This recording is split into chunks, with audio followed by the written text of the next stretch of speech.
Marion, ¿qué tal? Muy buenas tardes. Hello, thank you for attending us. Hi, thanks for having me. So, is Europe caught in a liquidity trap? Why is it so important to avoid that? Yeah, so it's a very good question. So first I would say, what is a liquidity trap? So that's a situation when households and firms, they prefer to hold cash rather than invest because returns are very low. And it's a problem because the central bank is basically stuck because you don't have demands, but at the same time, it cannot really decrease interest rates to spur growth.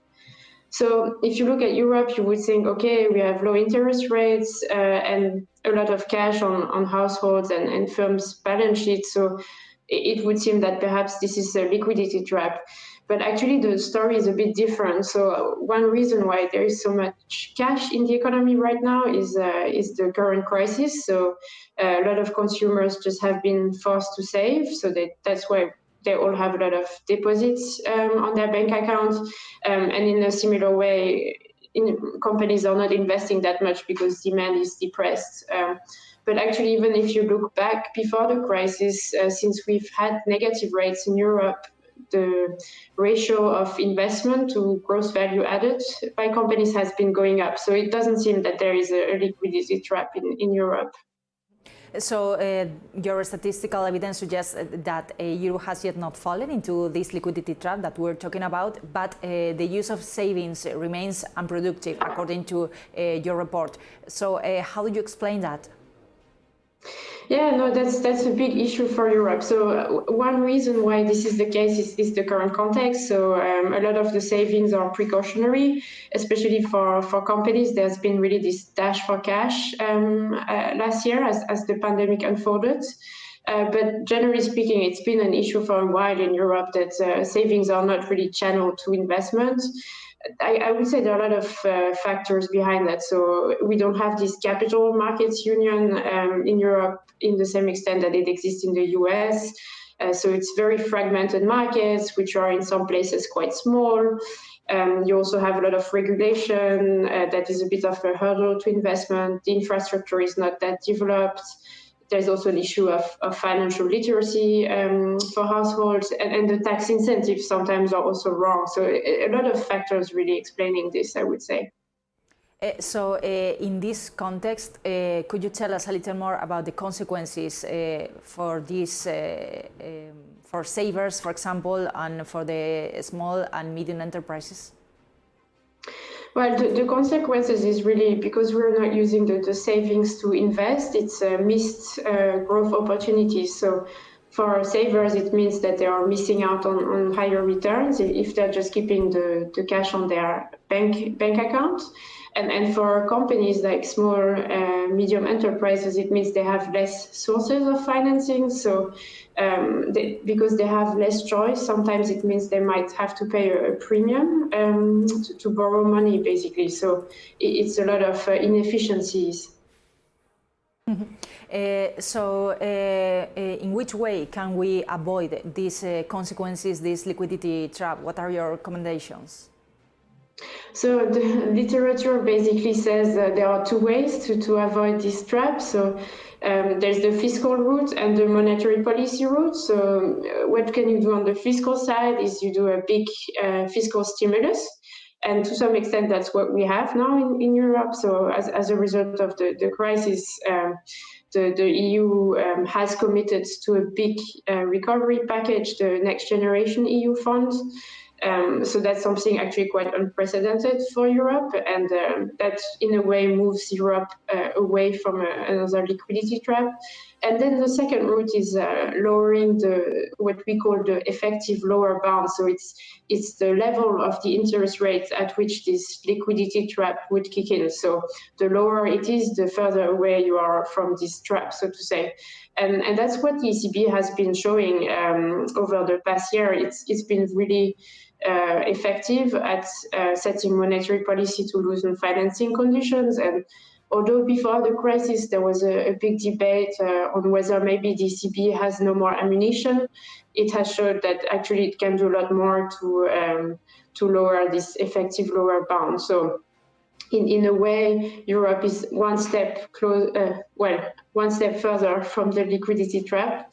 But obviously, those two things don't really solve the issue that the savings are not allocated properly. So that's something else that needs to be worked on the capital markets union, for example, I would say. Mm-hmm. Marion, we're waiting for the next generation EU package. For example, the ECB has talked about it today. So the question here is, what capacity will the European economies have to absorb these funds? So we think the capacity of the EU to absorb this package is really good right now. So if you look at the impact of fiscal stimulus on growth, you find that actually it's more impactful when the economy is depressed. So right now we're just coming out of a recession, right? And when interest rates are very low, which is also the case for the European economy. So we did a little analysis and we find that over 4 years, the amount spent in terms of fiscal stimulus can almost generate double the amount of growth. So it's quite a huge impact. And really that's because most companies, they are not running at full capacity, so they can absorb this extra demand, which is going to be created through this fiscal stimulus. And it's also at a low cost because interest rates are very low right now. So it's really the best time for fiscal stimulus to take place. And how do you see Spain in this context? What about its capacity to absorb the liquidity and to conduct it productively? So I think Spain has already worked quite a bit on its recovery plan. So that was already from last year, but the recent plan that was submitted or that was unveiled also shows that actually, a lot of projects have been identified, or at least the ways to spend this money are quite clear. They are in line with the EU objectives.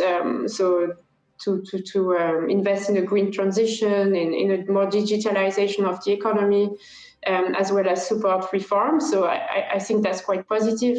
Of course, it's true that in the past, Spain has probably not absorbed most of the funds that the EU has made available. So there's this question if this time it can be different.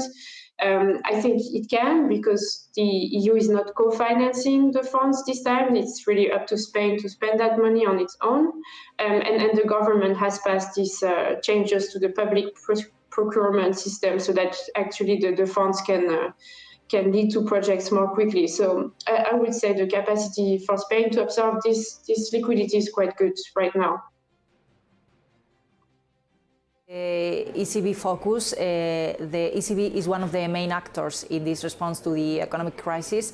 So how do you see the effectiveness of the PEP program and ECB politics? What is your analysis of the ECB meeting today, for example, as well?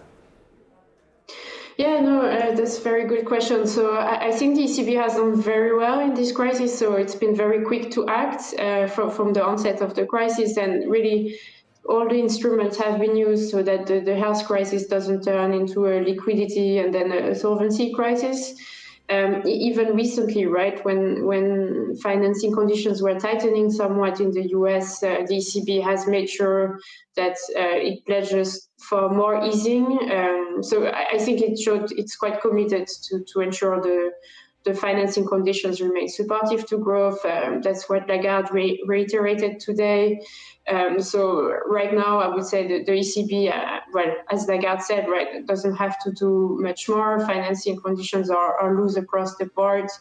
I mean, the question of tapering will come up again in the following months as it came up today, but it's not the right time to discuss because the pandemic is still around and we still have lockdowns in some places. So there's still a lot of uncertainty around growth to talk about taking away the support from the monetary policy side. That would be it, I guess. So we'll keep an eye on all of that. Marion Amiot, Senior European Economist, S&P Global Ratings, thank you so much for attending us and have a good day. Gracias. Thank you. Bueno, pues ahí teníamos ese análisis de S&P Global Ratings sobre